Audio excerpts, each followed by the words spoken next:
আসসালামু আলাইকুম guys, welcome to my YouTube channel and Facebook page. তো আজকের মেন ভিডিও হলো মূলত মাছ পালার ক্ষেত্রে ধৈর্যের যে ব্যাপারটা থাকে সেই রিলেটেড। তো টপিক রিলেটেড কেন আমি আজকে ভিডিও করতেছি, তো এটার মেন রিজন হচ্ছে গিয়ে আপনারা আমার কাছ থেকে অনেকেই মাছ নেন, কিন্তু মাছ নেওয়ার ক্ষেত্রে নেওয়ার পরেই আপনারা চান মেনলি ফ্রাই দেওয়ার।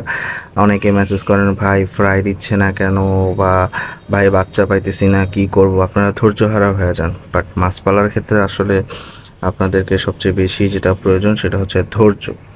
সো আমি যেমন যদি বলি, আমি আমার এই ক্ষেত্রে রেড ব্লু টপাজের একটা পেয়ারে আমি আনছিলাম।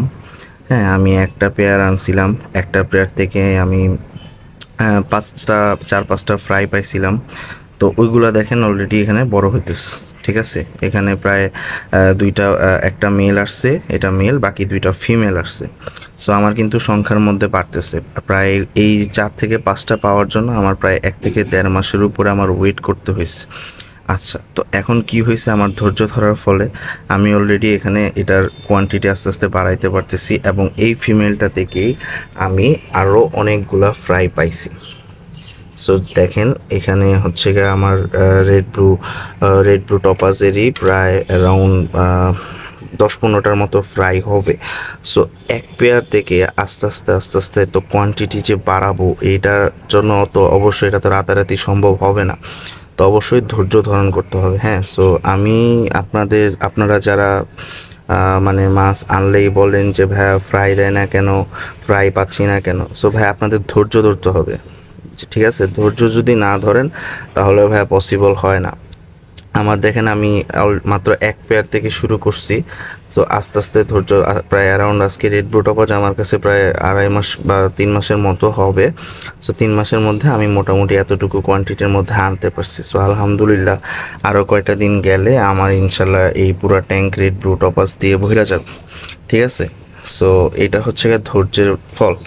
আর ধৈর্য যদি আরও বড় উদাহরণ চান তাহলে দেখতে পারেন আমার এখানে রেড মস্কোর এই যে জাতগুলা যেটা বলতেছি। সো আমার কাছে মেনলি রেড মস্কোর মাত্র একটা ফিমেল ছিল, আর আমি পরে একটা মেল আনছিলাম। মেলটা এনে আমি জাস্ট পেয়ার করছিলাম। সো এগুলো তো আমার ব্রিডিং পেয়ার, আর আমার সেই ধৈর্যের ফল আমি আপনাদেরকে এই যে দেখেন এখানে অ্যারাউন্ড প্রায় 100 পিসের মতো হবে রেড মস্কো, ছোট বড় সব মিলে। সো সেই একটা ফিমেল থেকেই আমার কাছে এখন এত কোয়ান্টিটিতে আছে। ঠিক আছে, সো এটা ভাই রাতারাতি হয় নাই, এটার জন্য প্রায় 8-9 মাস আমি সাধনা করছি। ঠিক আছে, ব্রিড করতে করতে করতে করতে।